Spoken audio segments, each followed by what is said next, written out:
sabi dito sa Santiago 3:13, sino sa inyo ang marunong at nakakaunawa? Ipakita niya ito sa pamamagitan ng wastong pamumuhay na bunga ng kapakumbabaan at karunungan. Ngunit kung ang naghahari sa inyong puso ay inggit at makas sa sariling hangarin, huwag ninyong iyang ipagmalaki at huwag ninyong ikaila ang katotohanan. Kung tayo man ay believer ng Panginoon, ngunit hindi pa tayo tunay na lumago, huwag natin ipagmalaki ang sarili natin.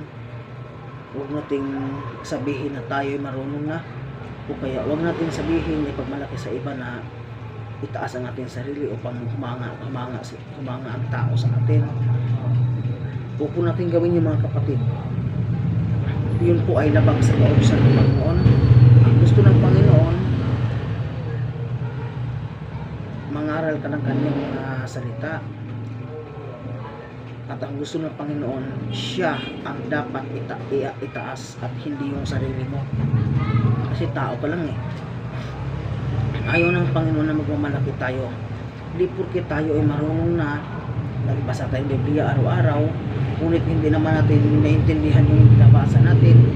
Kasi kung naintindihan po natin ang binabasa natin sa Biblia, sa salita ng Panginoong Diyos, kung naintindihan po natin yun po ay na sa buhay natin. Hindi po tayo magmalaki para lang sumikat tayo, kundi ipangaral natin yon ng buong puso upang maraming tao na makakilala sa ating Panginoong Kristo, maraming tao magbalik loob sa Panginoong Kristo, maraming taong manampalataya na ang ating Panginoong Kristo ay buhay at Diyos na makapangyarihan at maaari magbalik loob ang mga tao.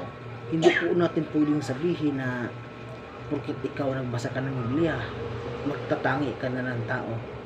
Sabihin mo sa kanila na sila ay, dahil sila ay gumagawa ng kasalanan, masama, hindi sila maliligtas, hindi sila kagaya mo na ikaw matuwid. Sabihin mo na kayo di kayo maligtas kasi kasalanan kayo. Ako maligtas ako kasi matuwid ako. Huwag po natin sabihin na gano'ng kapatid, kundi bahagian po natin sila ng salita ng Panginoong Jesucristo na may pagmamahal. Kasi ang tunay na Kristiyano po, hindi po nagtatangi ng tao. Kung ano po ang gawain ng Diyos nung siya nagkatawang tao, nung siya nagpakumbaba, ang gusto ng Lord, ganon din po tayo magpakumbaba. Wala din po tayong tinatangi. Kasi kung magkatangi tayo ng tao, pipiliin natin o kaya kumbaga mamimili lang tayo ng tao ng matuwid ang isisira natin ng gospel ng Panginoon. Hindi po yun, kasi ang hinahanap ng Diyos, Panginoon, yung taong may sakit, yung taong makasalanan. Ayun po, kasi hindi naman po pwede na baliwalain lang natin ang mga nalalaman natin o kaya mga narinig natin na gospel about kay God. Hindi na pwedeng hindi natin i-share sa iba yun. Kaya kung i-share natin yun, kailangan tapat tayo. Imbis na mag-share tayo ng maayos sa harap ng mga tao, huwag nating isipin na tayo ay naging magaling na sa pag ano ng mga salita ng Panginoon sa Biblia. Huwag po natin ipagmalaki yun, kasi hindi po ganun ang hinahanap ng Panginoon. Wala naman pong sinabi ang Panginoon sa Biblia, sige, mangaral kayo at magmalaki kayo sa sarili. Ang lahat ng nagmamalaki sa sarili ay ililigtas ko. Wala naman sinabing ganun eh. Wala sinabi. Ang sinabi Panginoon, maraming aanihin, ngunit kakaunti lang ang mga aani. Mga kapatid, kaya tayo mag-share ng maayos sa ating kapwa about sa gospel ng God, upang sila man ay makatanggap nito at magkaroon po sila ng biyaya ng Panginoong Jesucristo na kaligtasan. Dahil hindi naman po tayo maligtas sa mga ginagawa natin na mabuti, kundi naligtas po tayo dahil sa biyaya ng Panginoon na binigay niya sa atin. Yun po ang kaligtasan, yun po ang biyaya, sa tunay na biyaya sa atin. Yun po ang pinakadakila na biyaya sa lahat. Kung mayroon mang biyaya na abot sa pagkain, o kaya kayamanan, o kaya anak mo, gano'n, nabibiyaan ka ng anak, yun po ay hindi banal, dahil yun ay makamundong bagay po yun, o makagagaling doon sa mundo. Ang banal na biyaya, yun po ang buhay natin na ibigay sa atin ng Panginoon pagdating ng panahon na tayo ay mabalik na sa Kanya. So, ang gusto ni Lord, huwag tayo magmalaki upang tayo naman ay susundin din ng mga unbeliever, ng mga tao. Gusto ng Panginoon na maraming mahikayat patungo sa kaligtasan at hindi ng kapahamakan, no? Dahil si Lord ay napakabuti niya, kaya dapat po tayo magpakita ng kabutihan sa ating kapwa. Hindi po tayo madaling magalit, huwag po tayo mainggit sa kapwa natin kung sila man ay mga asinso. Huwag din po tayong mamimili ng tao. Kung tayo man ay magbigay, kailangan bukas ang puso mo na magbigay at hindi ka napipilitan magbigay sa tao. Kung gusto mo magbigay, kapatid, doon ka po magbigay sa tao na hindi kayang pagbigay sa iyo. Doon po, yun po ang pinagpala ng Panginoon. Tsaka sabi niya dito sa 15, ang ganyang karunungan ay hindi galing sa langit, kundi makalupa. O diba? Makalupa po ang karunungan na gano'n. Ang karunungan na magmalaki ka sa sarili mo. Kagaya lamang ng mga nag-aaway sa social media. Nagtatalo-talo sila kung sino pinakamarunong sa kanila. Nagtalo-talo sila kung sino ang pinakamagaling sa kanila sa pagbabasa ng Biblia at kung sino ang marunong sa kanila. Yun po ang sinasabi na nagmamataas, nagmamalaki. Huwag po tayo magmalaki, mga kapatid. Kung mayroong mga magtanong abot sa Biblia, pwede mong sagutin yun, pero huwag ka makipagtalo. Pag alam mo nang hindi magpapatalo yung isa, huwag mo na siyang sagutin. Huwag mo na siyang sabihin pa na, o sige, ganito, saan makikita, ganito, ganon. Huwag na ganon. Iwanan mo siya, mag-share ka ng gospel ng mapayapa upang kalugdan ka ng Panginoon sa Kristo. At ang sabi naman sa 16, sapagkat saan man naghahari ang inggit at makasariling hangarin, naghahari din doon ang kabuluhan at lahat ng uri ng masamang gawa. O, diba? Mga napakalino po kung saan naman po naghahari ang inggit, nandoon lahat ng kasamaan, lahat ng gawain na masama, nandoon lahat. O, diba? Sino ba ang may-ari ng inggit na yan? Sino may-ari ng kasamaan? Diba ang diablo? Ang taong gumagawa ng ganon, mga kapatid, tapos sasabihin ng tao siya ay para kay God dahil nagsishare siya ng gospel, siya ay matalino na dahil nagsishare siya ng gospel, alam na niya ang katotohanan. Oo nga, alam mo ang katotohanan, pero hindi naman tunay na ikaw ay nasa Panginoon. Hindi naman tunay na ang Panginoon ay nasa iyo eh. Kasi nga, ang tunay na Kristiyano, hindi mayabang, mahinahon, hindi nakipagtalo, hindi maninira ng ibang relihiyon, hindi maninira, kundi mag-share sa ng gospel na mapayapa, tahimik. Hindi yung magsabi ka, ganito, ganon, yung simbahan na yan, religion na yan. Wala yan, hindi yan nakakaligtas. Dito kayo sa amin, maliligtas kayo. Hindi po ganun ang gusto ni Lord na mangyari sa atin, no? Si Lord bumaba dito sa mundo, galing sa kalangitan, iniwan niya ang kanyang kaharian upang bumaba lang dito at magkatawang tao para ialay ang kanyang buhay para sa ating kasalanan. Ang kasalanan naman natin na tinubos na ng ating Panginoon, hinango niya tayo sa kasalanan. Kaya doon natin maisip na talagang napaka-importante sa atin. Napaka-importante sa atin ang pag-share ng gospel. Kasi nga, niligtas tayo ng Panginoon eh. Kung tutusin mga kapatid, hindi tayo kasama sa mga tao na may tipan sa Panginoon eh. Hindi tayo kasama eh. Kasi tayo mga hintil tayo eh.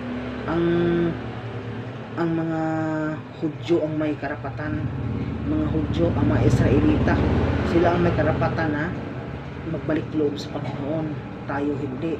Ngunit dahil sa pagmamatigas ng ulo ng mga Israelita, mga Hudyo, kaya ibinaling ni God sa ating mga hintil ang kanyang mga salita. Kaya pinayagan ni God ng kanyang mga apostol na kumalat sa iba't ibang bahagi ng mundo upang mag-share ng gospel. Noon, hindi pinayagan ni Jesus na ang mga kanyang mga disipulo ay magdala ng gospel magdala ng gospel papunta dito sa Asia. Kaya ayaw talaga ni God sa mga hintil kasi nga madumi tayo, napakarami tayo. Kaya tayo tinatawag na hintil mga kapatid, dahil tayo ay hindi tayo nagmula kay Adan kay Eva. Hindi tayo nagmula. Ginawa sa Adan sa si Eva, maaring mayroon pang ibang tao na ginawa ni God. Oo. Bukod sa kanila Adan sa kanila Eva. Nakita mo ba yung anak ni Adan sa kanila Eva? Yung si Cain yata yun. O si Cain. Yung pumatay kay Abel. Nung tumanda na siya, pumunta sa ibang lugar para kumuha ng babae ng pangasawa. Doon siya kumuha ng pangasawa. So, doon natin maisip na mayroon pa talagang ibang tao na ginawa si God. Kaya, tayo, hindi tayo nagmula kay Eva. Ang mga Israelita, mga Hudyo, yan sila ang nagmula kay Eva. Yan sila. Ang kinabibilangan ni Jesus Christ na kanyang magulang na si Maria, ang kinabibilangan nila, sila ay ang kanila Adan at sa Eva. Doon sila. Kasi nga, si Adan at si Eva may tipan sila sa Panginoon noon eh.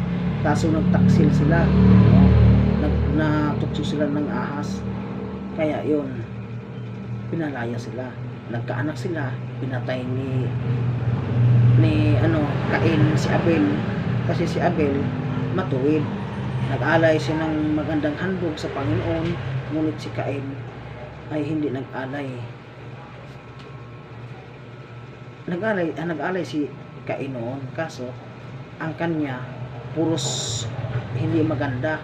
Pinupulot niya yung mga bungang punong kahoy, mga prutas, mga durog-durog na, mga bulok na, yun ang inaalay niya sa Panginoon. Si Abel, ang inaalay niya buo, walang galos, walang dungis, hindi malinis talaga, walang kapitasan. Kaya tinanggap siya ni God ang kanyang alay. Pero si Cain nagalit, kaya pinatay niya si Abel. So nung tumanda na si Cain, pumunta siya sa ibang lugar, mangayon doon sa nag-asawa, kumuha siya ng babae, diba? Doon yung papasok yung sinabi ko sa inyo na ang pinagmulan ni Jesus Christ na angkan ay galing kay Adan kay Eva. Yun ang pinili niya kasi doon yung angkan nila, doon yun ang ating Panginoon Jesucristo nagkaroon ng tipan. Yan yung mga Israelita ngayon. Yan yung mga Israelita. Tayo mga hintil tayo, hindi tayo nang galing kay Adan kay Eva. Nagmana lang tayo sa kasalanan nila. Nagmana lang tayo. Kaya lahat ng tao sa mundo nagkaroon ng kasalanan. Yun sila Abraham, sila Noah. Yan sila, ang kanya nila ni Adan sa kanya Eva. Pero tayo, iba na tayo, ibang pinanggalingan natin. Ibang tao din ang pinanggalingan natin. Hindi tayo nagmula kay Adan kay Eva. Nagmana lang tayo sa kasalanan. Kasalanan lang.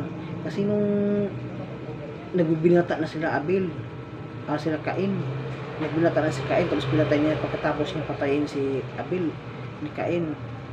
Naglaya si Cain nag-asawa sa ibang lugar wag mong doon natin masasabi niya, huwag natin sabihin na yung inasawa ni Cain, kapatid niya. Diba? Sa madaling salita, mayroong ibang babae doon, may ibang tao pa na ginawa ng Panginoon bukod kay iba.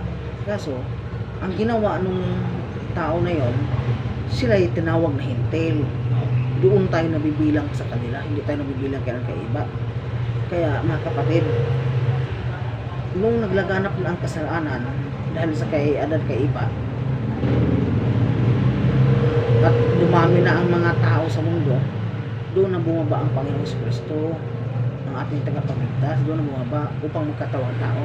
Ang ating Panginoon, hindi talaga siya physical na tao, na tunay na tao talaga. Siya ay espiritu ng Diyos, espiritu siya sa kalangitan na nagkatawang tao. So hindi siya pwede masasabihin natin na siya ay tao, kasi ang tao, walang kapangyarihan ang tao na umakyat sa langit. Walang kapangyarihan ang tao na buhayin niya ang kanyang sarili. Walang kapangyarihan ang tao na makapatong sa itaas ng dagat. Walang kapangyarihan ang tao na magpakain ng libong-libong tao upang mabusugin nila. O, di ba? Walang kapangyarihan ang tao. Kaya si Jesus, wag natin sabihin na siya tao. Siya ay nagkatawang tao. Pinili ni God si Maria dahil siya ay birhen siya. Hindi pa siya hindi pa siya nagalaw ng lalaki. Kaya siya pinili, birhen. Oo. Tapos, nung nagkatawang tao na siya, kaya namatay siya. Hindi naman pwedeng pupunta si Jesus Christ sa mundo na bilang espiritu.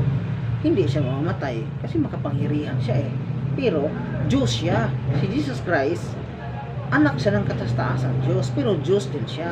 Mismo nga ang Ama tumawag sa kanya ng Diyos, no? Tinawag siya ng kanyang Ama na siya ay Diyos. Tinawag siya.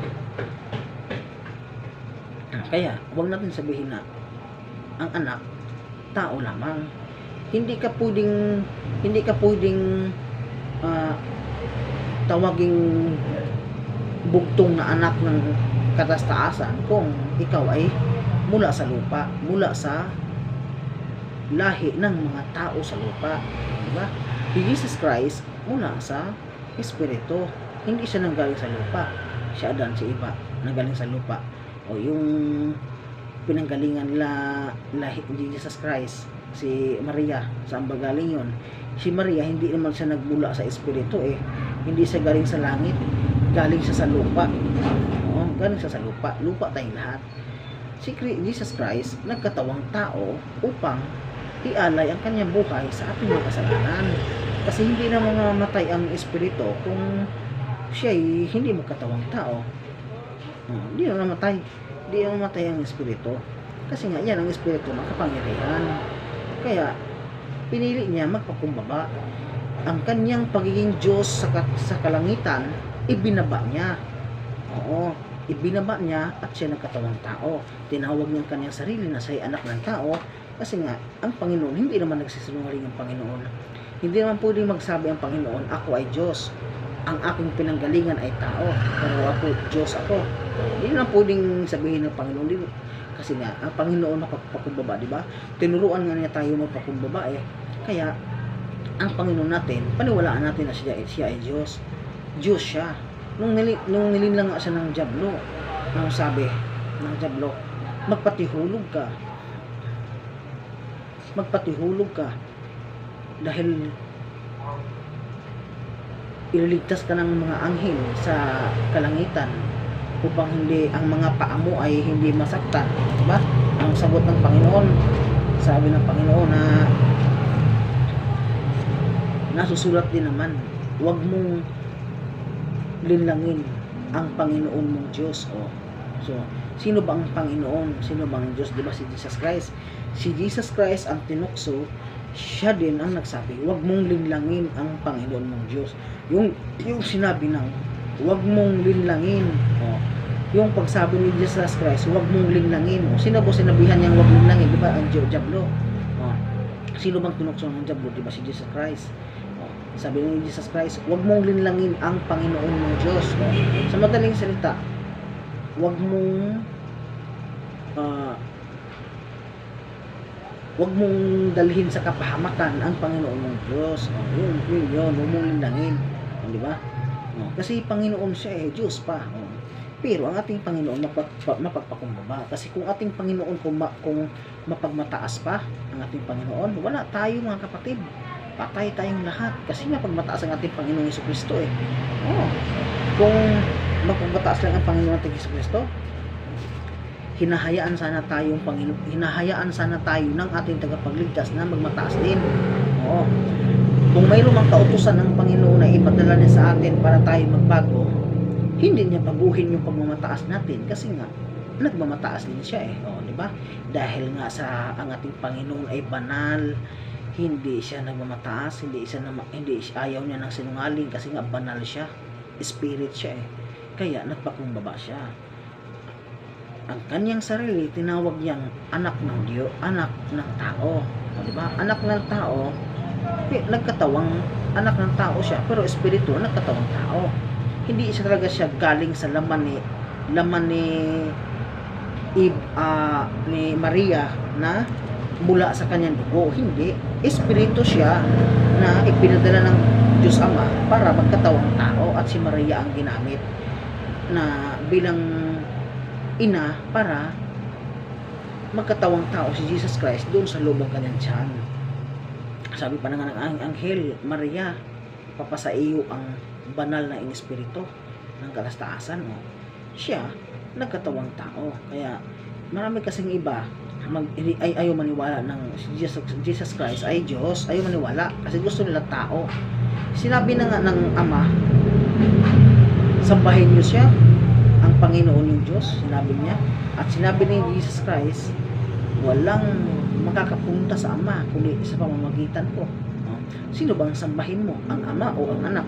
Siyempre ang Anak kasi siyang susi ng kaligtasan Siyang isinugo ng Ama dito sa mundo upang magbayad ng kasalanan natin.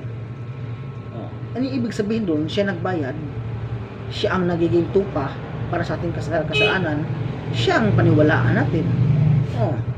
Pero maniwala tayo kay Jesus Christ. Pag naniwala ka sa Panginoong Jesucristo na nagkatawang tao, naniniwala ka na din sa kanyang Ama.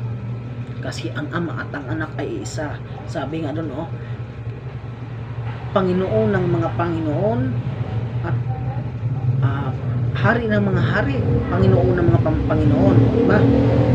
Doon natin masabi. Si Jesus, King of King, Lord of Lord. Kaya, di ba?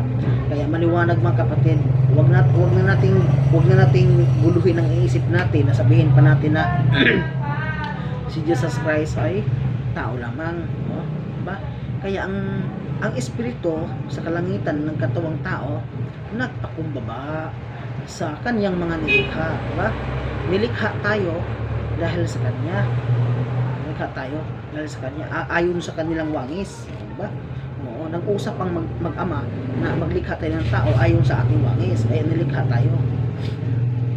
Kaya wag tayo magmalaki sa sarili natin, kapatid, dahil ang Panginoong Jesucristo hindi siya nagmamalaki hindi siya nagmamalaki sa harap ng tao, hindi siya nagmamalaki sa harap ng kanyang Ama, hindi siya nagmamalaki sa harap ng demonyo.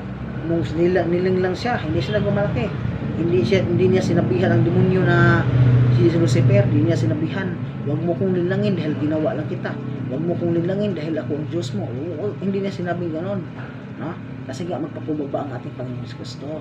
So kung ang ating Panginoong Jesus Christ mapagpakumbaba, ano dapat ang gagawin natin upang tayo ay magiging believer niya, magiging Kristiyano? Ang tunay na Kristiyano, magkapatid, mapagpakumbaba sa lahat ng panahon, sa lahat ng buhay niya. Mapagpakumbaba ang tunay na Kristiyano. Pero kung sabihin na Kristiyano ka, tapos hindi ka naman magpakumbaba, palagi kang nagagalit, marami kang kaaway, hindi ka pwede matawag na Kristiyano.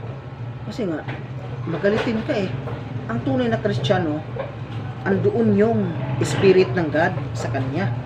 Andoon yun ang tunay na Kristiyano.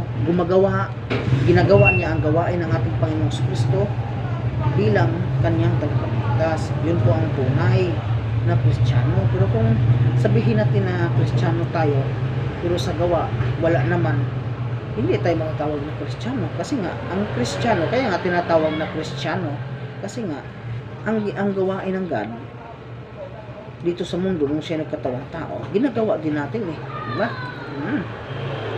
Kaya tayo magpasalamat tayo sa Panginoon natin dahil sa Kanya tayo ay nagkaroon ng kaligtasan, nagkaroon tayo ng tunay na pagpapala, mga kapatid, no?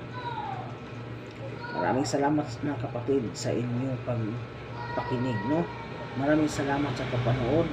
Naway kung nakita nyo itong video na to, narinig nyo,